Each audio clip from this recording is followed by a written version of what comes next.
Sejarah Manusia yang ke-8. Hari ini Senin tanggal 22 Januari 2024. Kita mulai. Beshem Ha'af, Vehaben, Firuah HaKodesh, Ha-Elohim Echad. Di dalam nama Bapa dan Putra dan Roh Kudus, Allah yang Esa. Amin. Malam ini kita sama-sama belajar sejarah manusia yang ke-8 dan ini masuk pada sesi ke-14, Filosofi The Ancient Hebrew Wisdom. Dan apa yang saya bahas ini ada di dalam bab ke-17 mengenai konsumsi hewan, hewani selain nabati, kosher dan lo kosher pada makanan. Di dalam buku saya yang berjudul Parashat Noah.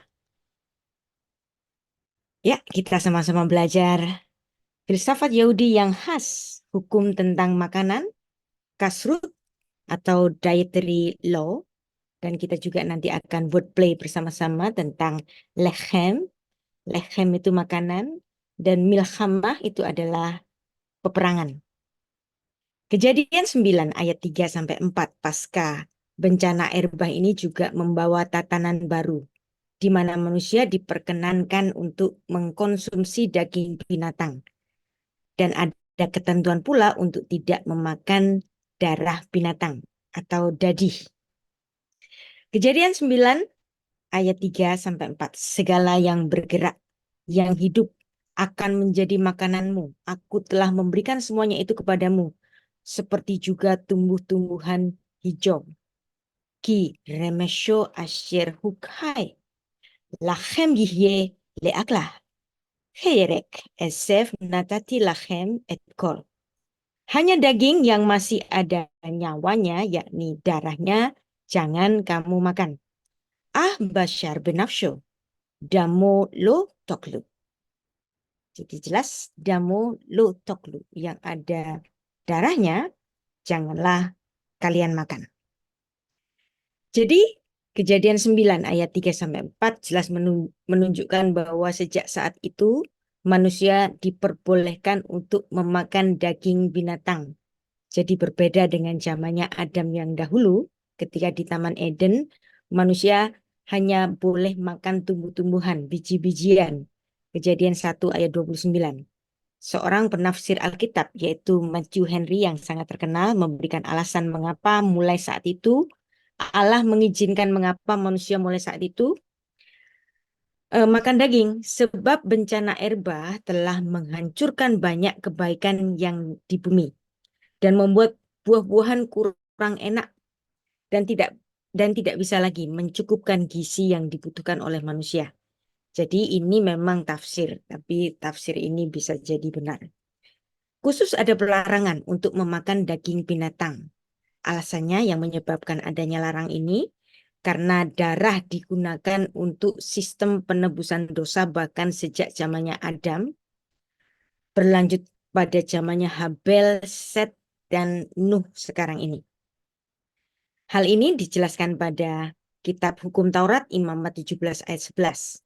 Bahwa darah itu merupakan tipologi dari penebusan dari darah Yesus Kristus yang memberikan pengampunan dosa.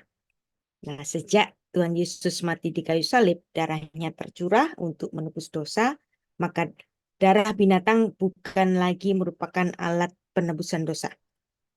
Nah, sekarang kita akan belajar mengenai makanan-makanan ekstrim yang ada di Alkitab. Tadi di dalam Kejadian pasal 9 diperbolehkan makan dari binatang atau hewani. Dalam keadaan ekstrim, manusia diperhadapkan dengan kanibalisme. Kanibalisme karena kelaparan mungkin merupakan hukuman yang paling ekstrim yang ada di Alkitab. Kadang-kadang dijelaskan dengan sangat rinci, misalnya dalam ancaman kepada Kitab Ulangan pasal 28 bahwa ayah dan ibu bisa akan memakan anak mereka sendiri secara rahasia, sehingga mereka tidak harus berbagi daging. Dan itu dicatat di dalam hukum Taurat, Ulangan 28 ayat 53-57. Jadi kalau ada manusia makan manusia, kanibalisme itu adalah jenis penghukuman yang paling berat di suatu keadaan di dalam suasana peperangan.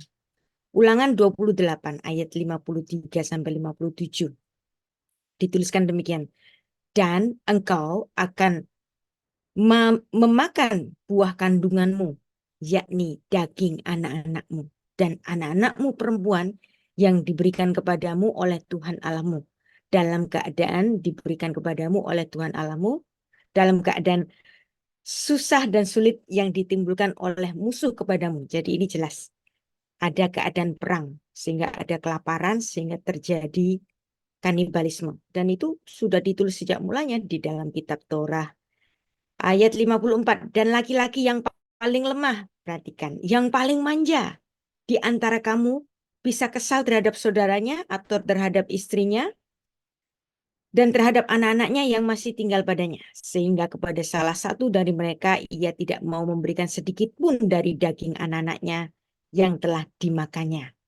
Karena tidak ada lagi sesuatu yang ditinggalkan baginya dalam keadaan susah dan sulit yang ditimbulkan musuhmu kepadamu di segala tempatmu. Perempuan yang lemah dan manja, perhatikan. Perempuan yang lemah dan manja di antaramu yang tidak pernah mencoba menjejakkan telapak kakinya ke tanah. Karena sifatnya yang manja dan lemah itu bisa kesal kepada suaminya atau bahkan terhadap anaknya laki-laki atau anaknya perempuan. Karena uri yang keluar dari kandungannya ataupun karena anak-anaknya yang dilahirkannya. Sebab karena kekurangan segala-galanya ia akan memakan segala. Ia akan memakannya dengan sembunyi-sembunyi dalam keadaan sulit dan sulit yang ditimbulkan musuhmu kepadamu di dalam tempatmu. Wow. Jadi keadaan sulit dalam suasana perang, orang itu bisa sampai makan darah dagingnya sendiri. Itu bisa terjadi di dalam keadaan yang ada di dalam kutukan barangkali ya. Tampaknya ini sangat mengerikan sekali. Kita pernah mendengar dulu zaman saya masih SMP barangkali ya. Tahun 80-an something gitu. Ada kelaparan di Ethiopia. Orang itu sampai kulit dan tulangnya itu bisa sampai nempel. Tapi itu pun tidak kita dengar ada sampai kanibalisme di sana. Tapi di Alkitab ini, kesusahan itu bisa membuat orang itu sampai terjadi kanibalisme. Dan kanibalisme yang dituliskan pada kitab Torah itu pada zaman Israel pernah juga terjadi, yaitu kanibalisme pada zaman Raja Yoram. Di dalam Alkitab ada tercatat manusia pernah makan daging dari putra-putri yang dilahirkannya sendiri. Ditulis dalam 2 Raja-Raja pasal 6 ayat 24 sampai 29. Peristiwa ini terjadi karena Israel telah meninggalkan ikatan perjanjian dengan Allah, maka ketika terjadi bencana kelaparan, mereka melakukan hal-hal yang sangat mengerikan terhadap anak-anak mereka sendiri. Nah, jadi hasil utama dari mengabaikan Allah dan firman-Nya ialah kehilangan kasih sayang kepada keluarga. Tadi sudah dicatat dalam Ulangan 28 ayat 15, 53 dan 57. Latar belakang kisah ini ketika terjadi pada pengepungan atas Israel yang di utara, yaitu di Samaria oleh Raja Aram Ben Hadad, yang mengakibatkan bencana kelaparan di negeri itu.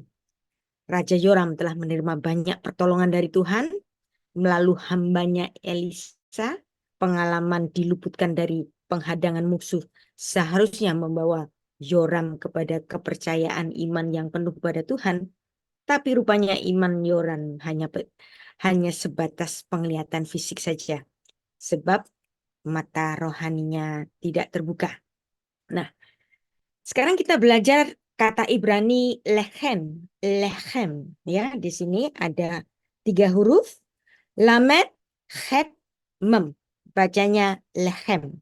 Artinya bisa dalam artian roti, bisa dalam artian makanan secara umum. Perhatikan ada 3 huruf di sini.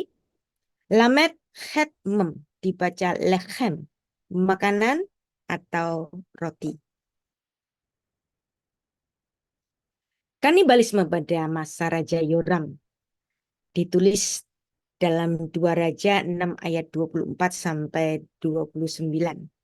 Ayat 25 kita baca, maka terjadilah kelaparan hebat di Samaria selama mereka mengepungnya, sehingga sebuah kepala keledai berharga 80 shikal perak dan seperempat kap tahi merpati berharga 5 shikal perak.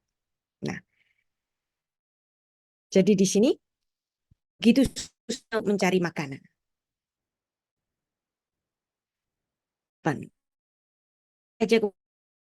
Ada apa perempuan itu? Perempuan ini berkata kepadaku, berikan anakmu laki-laki supaya kita makan pada hari ini. Dan besok akan kita makan anakku laki-laki. Wow, jadi ini terjadi pada masa Raja Yoram, seorang perempuan, seorang ibu tega untuk memakan bayinya sendiri. Jadi Anda di sini lihat di sini makanan lechem. Jadi anaknya sendiri bisa menjadi lechem bagi ibunya. Kanibalisme terjadi sebagai hukuman yang terberat bagi Israel. Dan ini juga terjadi pula ketika Yerusalem di Israel pada tahun 70 Masehi itu runtuh. Dan sebelumnya juga pada tanggal yang sama, yaitu Tisha B'Av. Tisha itu artinya 9, Av ini bulan Av. Jadi tanggal 9 bulan Av. Ya. Tisha B'Av. Ini ada kejatuhan Yerusalem yang pertama tahun 586 sebelum Masehi. Ketika Yehuda itu dikalahkan oleh Nebukadnezar. Jadi kejadian yang sangat mengerikan ini pernah terjadi di Israel Utara pada zamannya Raja Yoram yang kalah dari peperangan dengan Ben-Hadad. Terjadi pula pada kerajaan Yehuda yang di selatan pada tahun 586. Dan ini kita tahu pada tahun 955 sebelum Masehi, Salomo itu membangun bait Allah yang sangat megah, dan ada satu peristiwa yang dimana Tuhan mengizinkan ada kekuatan asing untuk mengalahkan kerajaan dari bangsa pilihannya, yaitu Yehuda, Israel yang ada di selatan. Nah, perhatikan di sini. Walaupun Israel adalah bangsa pilihan Tuhan, kalau mereka jahat, kalau mereka melanggar hukum-hukum Allah, mereka pun dihukum. Jadi hari ini Israel sama Palestina itu kan juga lagi perang kan. Nah, ada banyak orang-orang Kristen itu yang pokoknya itu bela habis-habisan untuk Israel doang gitu kan. Itu nggak boleh ya. Kita harus tahu bahwa banyak juga orang-orang Kristen yang ada di belahan Palestina. Kalau Anda sering ke Israel, ikut tur di situ, siapa yang layanin kita? Biasanya adalah orang-orang Kristen Palestina. Jadi demikian pula kita pun tidak boleh fanatik kepada bangsa pilihan Tuhan. Ya betul, Israel bangsa pilihan Tuhan. Tapi Anda lihat di sini, yang sudah kita baca tadi dalam 2 Raja-Raja pada zamannya Raja Yoram. Dan kemudian ketika Nebukadnezar itu diizinkan Allah mengalahkan Yehuda, itu pun sebagai penghukuman Tuhan kepada bangsa pilihan Tuhan yang sedang melawannya. Ya, jadi ada satu peristiwa pengepungan Yerusalem oleh Nebukadnezar dari Babel yang dimulai pada tanggal 10 bulan 10 pada tahun ke-9 pemerintahan Sedekia, yaitu tahun 588 sebelum Masehi. Dan ini dituliskan dalam kitab Talmud Rosh Hashanah 11b. 18 bulan kemudian, yaitu tanggal 17 Tammuz pada akhir tahun ke-11 pemerintahan Sedekia, tahun 586 sebelum Masehi, pasukan Nebukadnezar mampu menerobos masuk kota Yerusalem.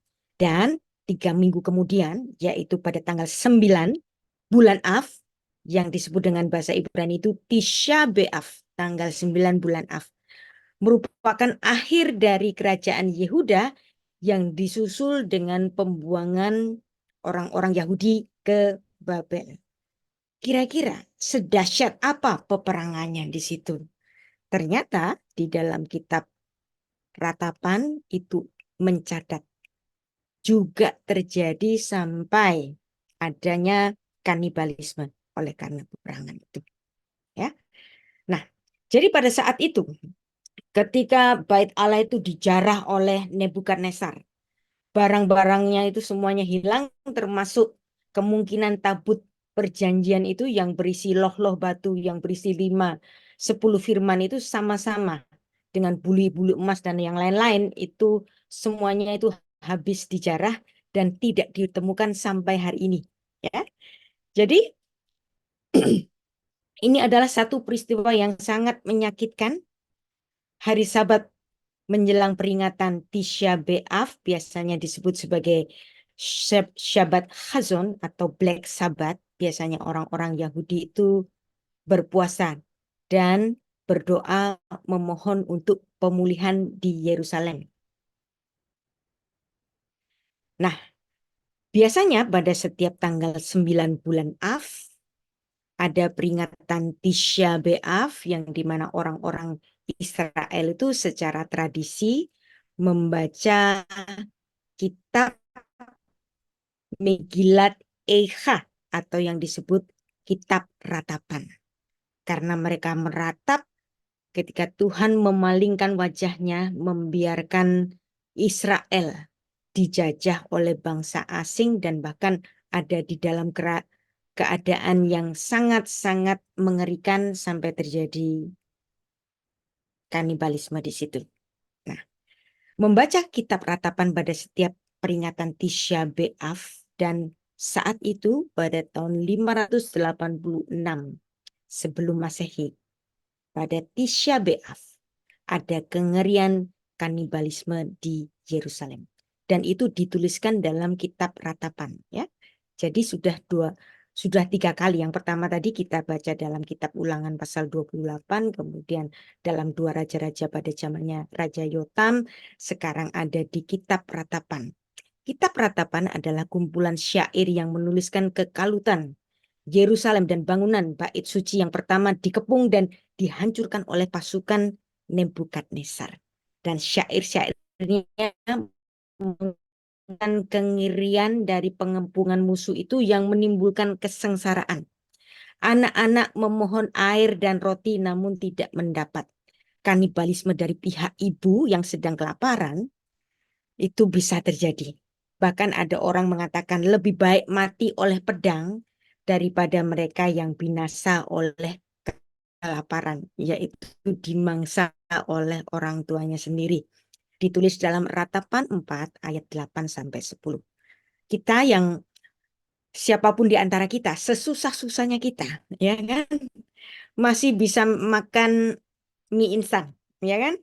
Atau nelpon teman minta diajak makan, itu masih bisa di sini. Tapi ada satu keadaan di Yerusalem di sini, orang itu sampai bisa memohon-mohon untuk air dan makanan, bahkan sampai terjadi kanibalisme yang dilakukan oleh para perempuan.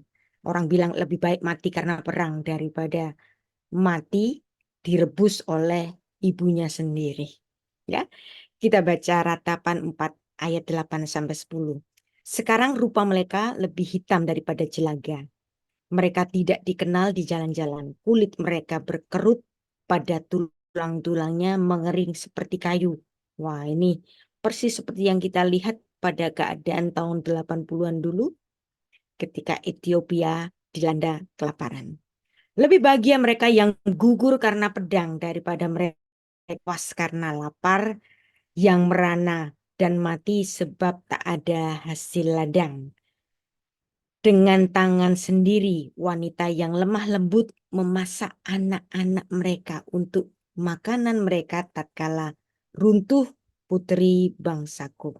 Dan itu terjadi pada tahun 586 sebelum Masehi pada tanggal 9 bulan Av. Bukan suatu kebetulan. Kalau nanti 40 tahun setelah Tuhan Yesus disalib dan naik ke surga, yaitu masuk pada tahun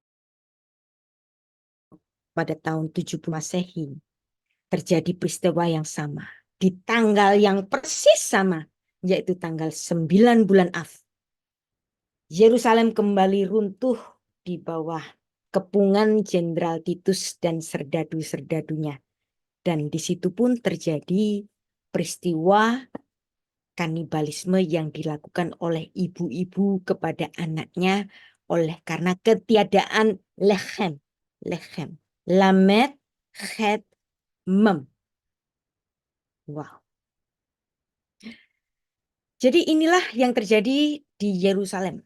2 kali peristiwa yang sangat mengerikan. Tisha B'Av tanggal 9 bulan Av 586 sebelum Masehi, tanggal 9 bulan Av pada tahun 70 Masehi. Dan itu terjadi pada Ir HaKodesh, kota kudus, ya, yang disebut dengan Yerusalem, kota yang mengajarkan kedamaian. Adakah kedamaian di situ? Tentu saja tidak ada. Jadi tepat 40 tahun setelah Yesus wafat, bangkit, dan naiknya Tuhan Yesus ke sorga, perkiraannya kan tahun 30 Masehi. 40 tahun setelahnya, yaitu pada tahun 70 Masehi, Jenderal Titus, Panglima Romawi, secara sistematis memasuki Yerusalem dengan kekerasan, menghancurkan benteng-benteng pertahanan dan bait suci, tapi ia membiarkan 3 menara tegak berdiri. Satu di antaranya ialah menara Fasyael, masih ada digabung menjadi satu dengan yang disebut dengan Menara Daud. Nah, menarik.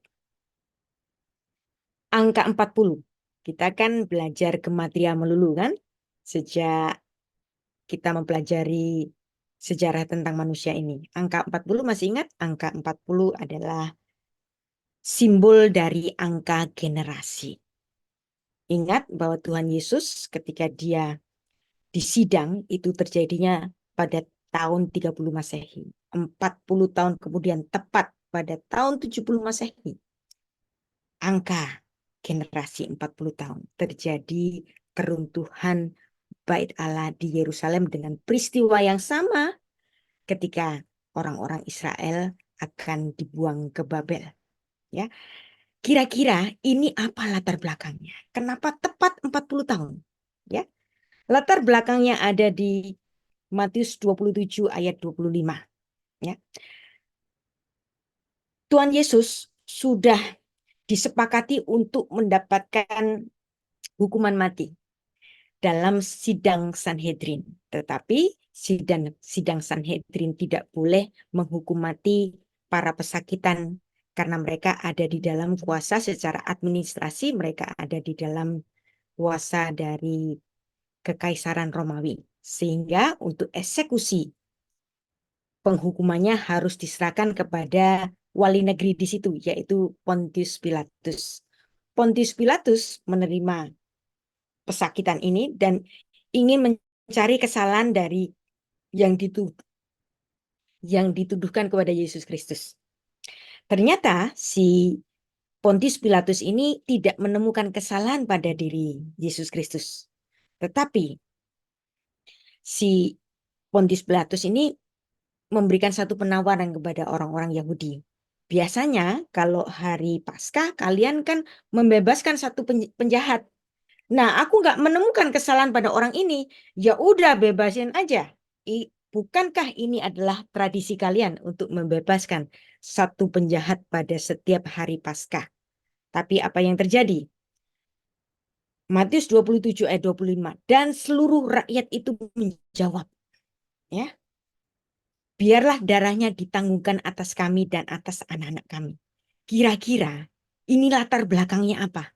Ya, jadi Pontius Pilatus adalah seorang wali negeri yang sangat memahami budaya lokal yang dia kuasai. Ya, dia tahu bahwa setiap hari raya Paskah harus ada satu dari pesakitan yang dibebaskan dari penghukuman.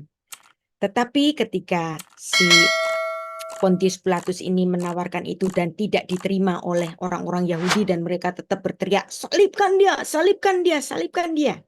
Kemudian Pontius Pilatus minta air. Kemudian dia di hadapan rakyat yang ada di hadapannya itu dia melakukan satu ritual netilat yadayim. Netilat yadayim itu hukum pencucian tangan yang artinya Pontius Pilatus akan melaksanakan penghukumannya, tetapi dia tidak mau dipersalahkan atas darahnya orang ini. Maka dari dari penjawaban pada ritual netilat yadayim yang dilakukan oleh Pontius Pilatus itu, seluruh rakyat itu menjawab, biarlah darahnya ditanggungkan atas kami dan anak-anak kami. Kalau bicara kami dan anak-anak kami, ini bicara tentang generasi. Peristiwa ini terjadi pada tahun 30 Masehi. Angka generasi adalah 40 tahun. Maka ujaran mereka, biarlah darahnya ditanggungkan atas kami dan atas anak-anak kami, tepat terjadi digenapi pada tahun 70 Masehi terjadi di Bait Allah. Ya. Nah, benarlah pada generasi mereka yang dekat dengan peristiwa ini ada kejatuhan Yerusalem pada tahun 70 Masehi. Bait Allah itu dihancurkan, tidak ada satupun batu yang tersisa di atas bangunan Bait Allah itu. Perang di Yerusalem ini luar biasa, menyedihkan, dan terjadi peristiwa kelaparan di kota Yerusalem yang dikepung oleh Jenderal Titus dengan sangat memprihatinkan. Kalau Anda pernah ke Israel, Anda bisa membayangkan bahwa kota Yerusalem adalah kota yang dikelilingi tembok. Dan biasanya logistik dari kota ini akan dipasok dari tempat-tempat yang ada di sekitarnya.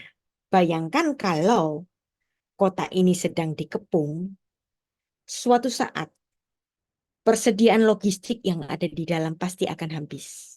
Dan karena mereka dikepung oleh serdadu Romawi, yang di luar nggak bisa masuk, yang di dalam nggak bisa keluar, yang di luar nggak bisa ngasih pasokan pangan, yang di dalam nggak bisa keluar, mereka dibiarkan di dalam kota yang dikepung itu tanpa makanan, tidak ada makanan, dan orang semua kelaparan di situ, kemudian terjadi kanibalisme di seluruh kota, anak-anak, bayi-bayi dikorbankan untuk makanan orang tua mereka masing-masing.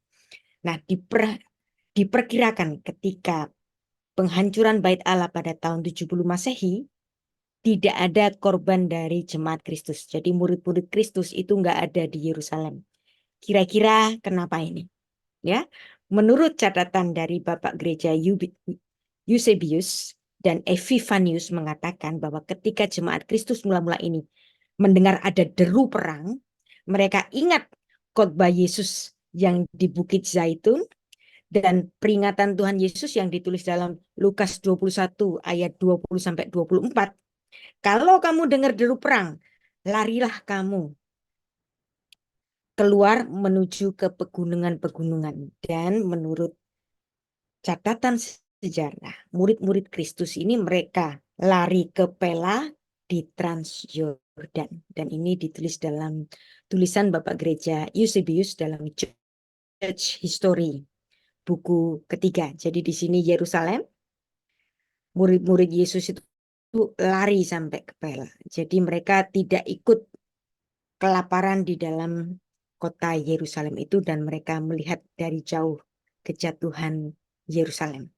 Nah, ini ada satu kisah yang menarik yang ditulis oleh seorang sejarawan Josephus dalam Jewish War buku ke-6, chapter 193. Ia menuliskan bahwa benar-benar terjadi ada kanibalisme. Seorang putri orang kaya yang ada di Yerusalem, yaitu Maria, putri Eliazar, dia melakukan kanibalisme terhadap anaknya sendiri oleh karena kelaparan. Ceritanya, ketika dia kelaparan dan dia melihat anaknya pun nggak mungkin hidup, maka dia tega untuk menjadikan anaknya sendiri itu barbeque. Nah, Anda bisa bayangkan di dalam keadaan yang tanpa makanan itu, ya, para milisia-milisia orang Yahudi yang ada terkepung di dalam kota Yerusalem itu tiba-tiba kok ada bau barbeque. Kemudian mereka masuk ke rumah si Maria orang kaya itu. Nah, mereka melihat kedapatan si Maria ini sedang makan dan kemudian dia pun menawarkan kepada para serdadu itu untuk turut memakan daging anaknya sendiri. Dan itu terjadi suatu kengerian yang luar biasa. Banyak orang yang bisa pinsang dan bahkan menangis tidak tega untuk melihat keadaan yang seperti itu. Dan inilah penggenapan nubuat dari Ulangan 28, 53 sampai 57. Bahwa keadaan perang bisa membuat orang itu menjadi hampir gila karena ketiadaan makanan. Ketiadaan apa tadi? Lechem, lechem, makanan. Dan itu terjadi pada tanggal yang sama. Tanggal 9 bulan Av, tahun 586 sebelum Masehi. Kemudian yang kedua terjadi pada tanggal 9 bulan Av, tahun 70 Masehi. Sehingga pada setiap bulan tanggal 9 bulan Av ini orang-orang Yahudi sampai hari ini mereka mengadakan puasa khusus pada Black Sabbath, Sabat Chazon, ya. Dan apa yang terjadi setelah kejatuhan Bait Allah itu hanya tersisa tembok pendek saja, ya. Sedangkan bangunan utamanya sendiri dari Bait Allah itu runtuh sama sekali. Nah, tempat yang dulunya dibangun Bait Allah sekarang berdiri satu bangunan megah di sini. Kompleks Masjidil Aqsa, di sini ada Dome of Rock.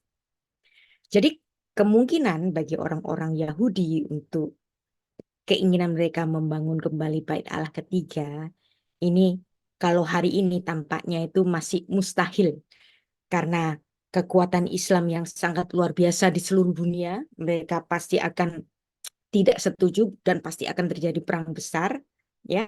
Walaupun secara militer Yerusalem ini seluruhnya dikuasai oleh Israel, tapi oleh karena kesepakatan yang dijaga oleh PBB sendiri, orang Israel, orang Yahudi tidak boleh masuk ke tempat suci di sini.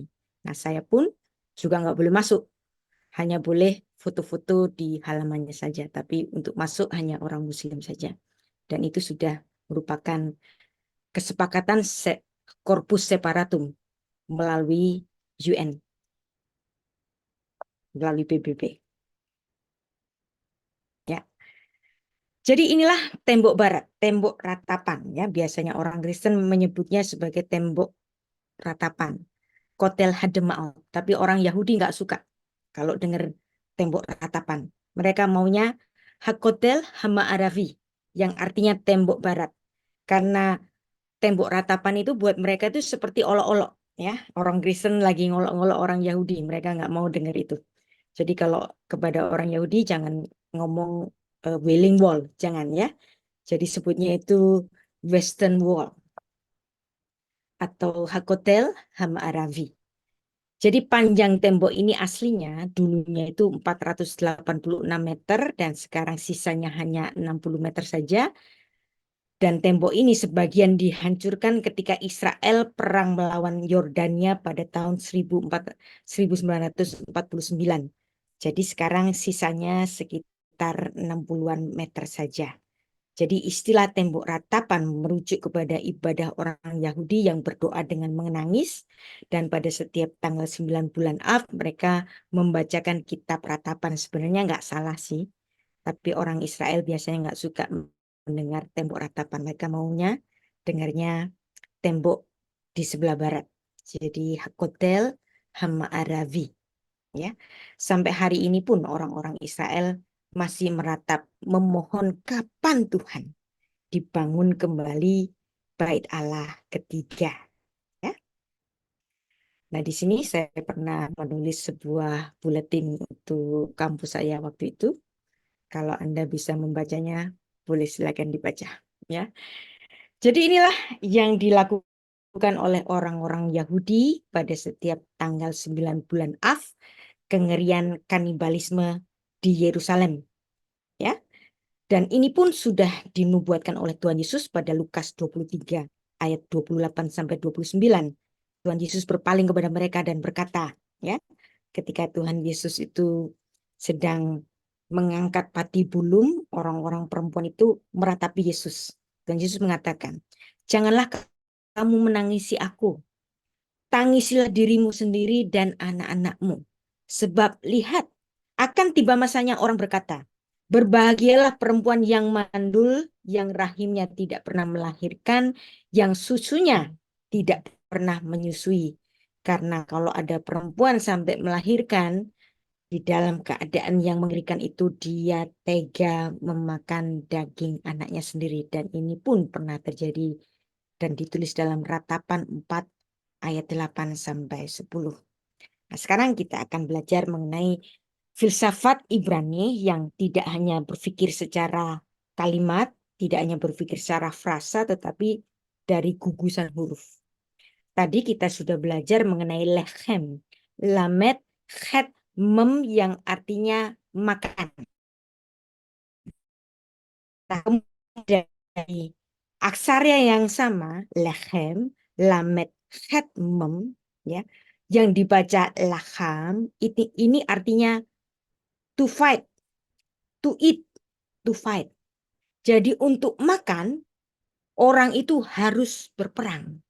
Nah, dari kata lacham ini muncul satu nomina dengan awalan mem di sini dan he di akhirannya. Anda lihat di sini aksara dasarnya sama, lamet, chet, mem, yang dibaca milchama. Itu artinya perang. Nah, inilah wordplay. Jadi perang menurut Alkitab yang paling dasar dan yang paling mengerikan adalah perang makanan. Inilah etimologi Ibrani. Ya. Perang atau peperangan adalah milchama. Yang akar katanya adalah lacham, dari kata lacham juga muncul kata lechem yang artinya makanan.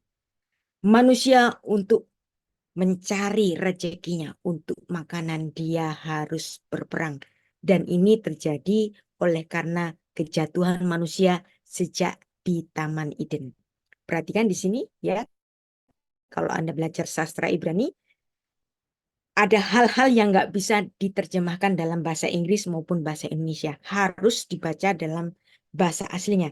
Di situ Anda akan mendapatkan banyak sekali wordplay yang tak terkatakan ketika Alkitab ini dibaca dalam terjemahannya. Ya, makanya saya selalu mengundang Anda untuk mencintai Alkitab bahasa asli, walaupun ini bukan syarat keselamatan, ya, tetapi kalau Anda punya waktu belajar Alkitab bahasa asli, Anda akan mendapatkan hal-hal yang tak terkatakan ketika kata itu sudah diterjemahkan dalam bahasa Indonesia maupun dalam bahasa Inggris, ya.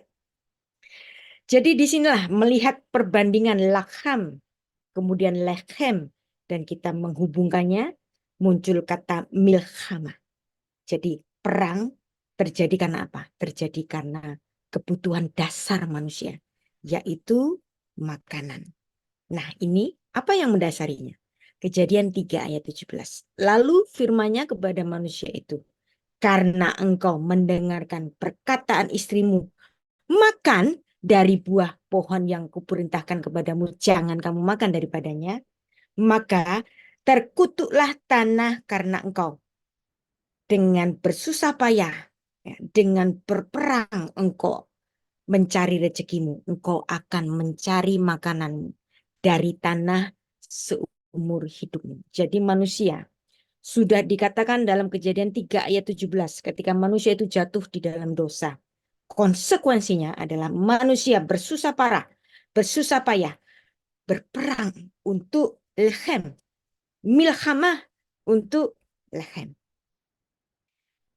Kejadian 3 ayat 18. Semak duri dan rumput duri yang akan dihasilkan bagimu dan tumbuh-tumbuhan di padang akan menjadi makanan. Ya. Sekarang beseat afecha tochal lechem at shufcha el ha'adamah mimena luhakta Ki avar ata. Ve'el avar. Tasyuf. Dengan berpeluh engkau mencari makananmu. Dengan berperang engkau mencari lehemmu. Sampai engkau kembali menjadi tanah. Dan disitulah engkau diambil. Sebab engkau debu. Engkau akan kembali menjadi debu. Jadi susah payah di sini. Ya, itu digambarkan sebagai suatu peperangan untuk mencari suatu rezeki. Ya. Dan memang di Alkitab kita, misalnya dalam Kejadian 14 ayat 2, bahwa raja-raja yang sedang berperang saat itu melawan Bera, Raja Sodom, Birsya, Gomora, dan semuanya ini, apa latar belakangnya? Ternyata adalah perang makanan. Kejadian pasal 14. Ya. Dan di sejarah dunia pun ada banyak perang yang disebabkan oleh perang makanan. Ya. Contohnya, ada perang garam, yaitu perang yang ada di Italia pada tahun 1482.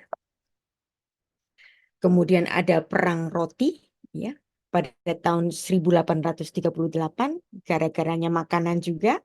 Yang ketiga ada perang ikan kod yang terjadi antara Inggris dan Islandia pada tahun 1958 dan sampai 1975. Jadi ada perang-perang yang karena makanan. Ya, maka kita akan tahu sekarang, ya, jikalau gereja menjadi ajang mencari nafkah, maka pastilah di situ ada milhamah, ada perang. Jika ada pertikaian di gereja, sama saja dengan perang di dunia ini. Apa sih yang menyebabkan ada perang di dunia, di gereja, dimanapun? Gara-gara apa? Gara-gara lehem, gara-gara makanan. Bahkan Tuhan Yesus pun digoda, diperangi dengan cara untuk memenuhi kebutuhannya sendiri dalam keinginannya untuk makan. Ya, Lukas pasal 4. Lalu berkatalah iblis kepadanya, nya Yesus, jika engkau anak Allah, suruhlah batu ini menjadi roti. Wow, ya. Jadi Anda lihat di sini, Yesus pun diperangi oleh karena lehem. Milhamah, Yesus pun ada di dalam suatu milhamah pada saat dia selesai berpuasa itu, dia ditantang untuk menjadikan roti, untuk menjadikan batu menjadi roti. Bahkan dalam doa yang diajarkan oleh Tuhan Yesus, Avinu Sheba Shamayim, Bapa kami yang di surga, Yit Kadesh Shimcha, dikuduskanlah namamu, Tavo Malchutecha, datanglah kerajaanmu, Ya'ase Retzoncha, jadilah kehendakmu, Keva Shamayim, Ken Baretz, seperti di dalam surga, demikian pula di bumi. Et lechem kukenu ten lanu hayom. Pada makanan lechem yang kau gariskan, kau berikan pada kami hari ini. Uslah lanu al khatainu, dan usirlah kami daripada dosa-dosa kami. Kemo sesolechem, seperti kami mengampuni gam anahnu lakutem lanu, sebagaimana kami pada orang yang bersalah kepada kami. Ve'al tevionu lideni sayon, dan jangan membawa kami ke dalam pencobaan, ki imhal tesenu minhara, tapi lepaskanlah kami daripada yang jahat. Kilecha hamamlacha vehagevora vehativeret leolmel leolamin. Amin. Sebab padamulah kerajaan dan kuasa dan kemuliaan sampai selama-lamanya. Amin. Di dalam doa Bapa kami pun, Tuhan Yesus juga menekankan kebutuhan dasar manusia, yaitu pemberian roti, lechem, makanan, supaya jangan kita berperang gara-gara makanan. Nah, apa sih kesalahan Adam yang pertama dan menyebabkan kita semua memiliki tabiat dosa? Seluruh keturunan Adam itu memiliki tabiat dosa, yaitu salah makan. Ya, kesalahan Adam ini adalah salah makan. Jadi lechem juga, yang dimana Melalui istrinya, si istri ini kemudian terperdaya oleh tipu daya iblis dan dia memberikan makanan yang tidak semestinya itu kepada suaminya karena dengan iming-iming engkau akan menjadi sama seperti Tuhan. Dan ketika istrinya makan tidak terjadi apa-apa. Baru setelah suaminya itu makan, suami ini mengkonfirmasi kesalahan istrinya, barulah terjadi satu konsekuensi manusia tahu bahwa dirinya telanjang. Nah, makanan bagi kita, orang-orang percaya adalah roti yang dari surga. Tuhan Yesus mengatakan, akulah roti hidup. Ego emi hoatos tesoi. Anohi hulechem hachaim. Akulah makanan yang benar itu. Nah, dan manusia jatuh karena apa? Karena lechem. Dan dari situ ada peperangan antara manusia dengan Tuhan. Karena manusia memberontak kepada Tuhan. Karena dia ingin seperti Allah. Nah, pelarangan makanan yang lainnya adalah makanan yang dari daging. Yang ada, maaf, pelarangan makanan darah binatang, yaitu dadih. Hanya daging yang masih ada nyawanya, yakni darahnya, janganlah kamu makan. Karena darah di sini, di dalam Alkitab, dipakai sebagai tipologi untuk pengampunan dosa, karena apa yang ditulis dalam Imamat 17 ayat 11.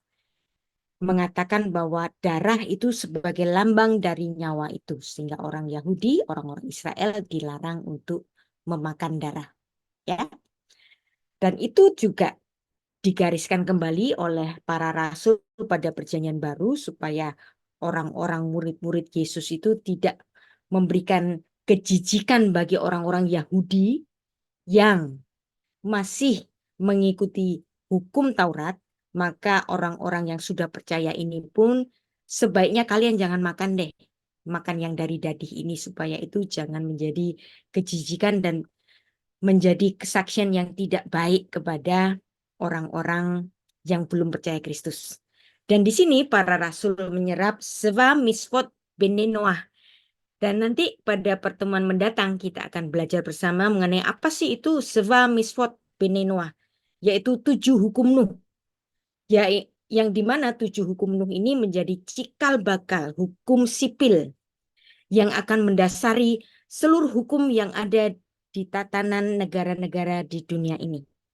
Dan di sini para rasul Kristus pun mengambil salah satu dari ketentuan seva misvot bene Noah yang dimana para rasul tidak memperbolehkan orang-orang Kristen kala itu untuk memakan dadih darah binatang, tidak boleh ya, supaya jangan menjadi kejijikan bagi orang-orang Yahudi yang belum percaya Kristus. Walaupun Tuhan Yesus sudah mengatakan bahwa semua makanan itu halal atau boleh dimakan. Nah, nanti dalam pertemuan mendatang kita akan belajar mengenai 7 hukum Nuh ini. Itulah hukum kasrut, hukum tentang makanan yang patut dan yang tidak patut. Jadi dalam hukum Yahudi itu bukan haram dan halal sebenarnya, tetapi makanan yang patut dan makanan yang tidak patut. Misalnya demikian, orang Yahudi tidak makan babi karena babi dianggap sebagai binatang yang kotor sehingga tidak patut dimakan. Ya, binatang-binatang kotor lainnya, yaitu karnivora itu nggak boleh dimakan karena itu hal yang tidak patut. Janganlah itu membuat bagimu suatu kejijikan. Maka itu disebut sebagai makanan yang tidak patut, low kosher. Mereka hanya boleh memakan yang patut dari binatang-binatang yang bersih, binatang-binatang herbivora.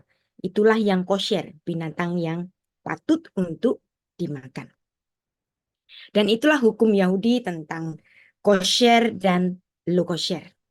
Dan ada banyak sekali serentetan binatang-binatang yang nggak boleh dimakan. Semuanya ditulis dalam Imamat pasal 11. Ya. Nah, jadi istilah halal haram itu adalah istilah teman muslim. Tetapi bagi hukum Taurat adanya itu hukum kosher dan lo kosher. Di Alkitab tidak ada konsekuensi sampai kepada kematian kalau orang itu salah makan. Beda dengan hukum Sabat. Orang kalau melanggar Sabat itu bisa dihukum mati dalam Perjanjian Lama. Tapi orang yang salah makan, yang low kosher itu biasanya hanya mendapatkan sanksi biasa tapi tidak sampai sanksi hukuman mati. Dan inilah kashrut dietary law, ya. Walaupun Tuhan Yesus menyatakan semua makanan itu kosher, tapi ada satu waktu murid-murid Tuhan Yesus tidak memperbolehkan orang-orang Kristen ini memakan sesuatu yang haram di hadapan orang-orang Yahudi lainnya supaya jangan menjadi kejijikan, ya. Baik, kita akan